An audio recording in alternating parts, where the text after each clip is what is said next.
एक IAS officer जिसने corruption के खिलाफ आवाज उठाई और बदले में उस पर जानलेवा हमला हुआ। ये कहानी है एक सच्चे और ईमानदार ऑफिसर आईएएस रिंकू सिंह राही की। यूपी कैडर के होनहार आईएएस ऑफिसर रिंकू सिंह राही ने साल 2009 में SC/ST स्कॉलरशिप स्कैम को एक्सपोज किया। जब वो यूपी में पोस्टेड थे तब उनको पता चला कि SC/ST स्टूडेंट्स को मिलने वाली स्कॉलरशिप में जो है कुछ लोग फेक बेनिफिशियरी यानी कि फेक SC/ST स्टूडेंट बनकर जो है स्कॉलरशिप निकाल रहे हैं। जब उन्होंने जांच पड़ताल की तब उनको पता चला कि इसमें कुछ प्राइवेट कॉलेजेस और सरकारी बाबुओं की मिलीभगत से ये स्कैम चल रहा है और हकीकत में जिन SC/ST स्टूडेंट्स को स्कॉलरशिप मिलनी चाहिए थी वो उन लोगों तक पहुंच ही नहीं रही थी। ये पूरा स्कैम एक्सपोज करने के बाद उसी साल 2009 में उन पर एक जानलेवा हमला हुआ और इस जानलेवा हमले में उन पर 1-2 नहीं बल्कि 6 से 7 गोलियां चलाई गई और इस हमले में उनकी आंखों की रोशनी तक चली गई। हाल ही में एक वकील के क्लर्क को इन्होंने खुले में पेशाब करते हुए देख लिया तो एक सच्चे नागरिक की तरह उन्होंने इसे डांट दिया और कुछ सिटअप्स लगवाए और ये बात कुछ वकीलों को पसंद नहीं आई तो वो लोग आईएएस रिंकू सिंह के सामने धरने पे बैठ गए। लेकिन बाद में जब इनको पता चला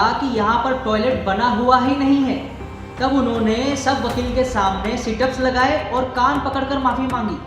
आप खुद सोचिए दोस्तों कि एक ऐसा इंसान जो खुद SDM है, आईएएस है, लेकिन फिर भी अपनी गलती सुधारने के लिए सबके सामने उन्होंने सिटअप्स लगाए और कान पकड़कर माफी भी मांगी और गवर्नमेंट को उनकी यही ईमानदारी पसंद नहीं आई।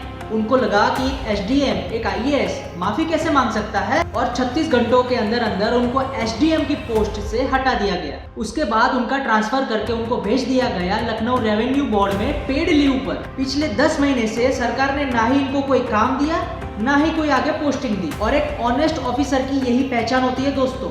उन्होंने अपनी जॉब से रिजाइन कर दिया ये बोलकर कि मुझे मुफ्त की कमाई नहीं खानी। तो ये कहानी थी एक honest officer IAS Rinku Singh Rahi sir की जिन्होंने कुर्सी और पावर नहीं ईमानदारी और सच्चाई चुनी।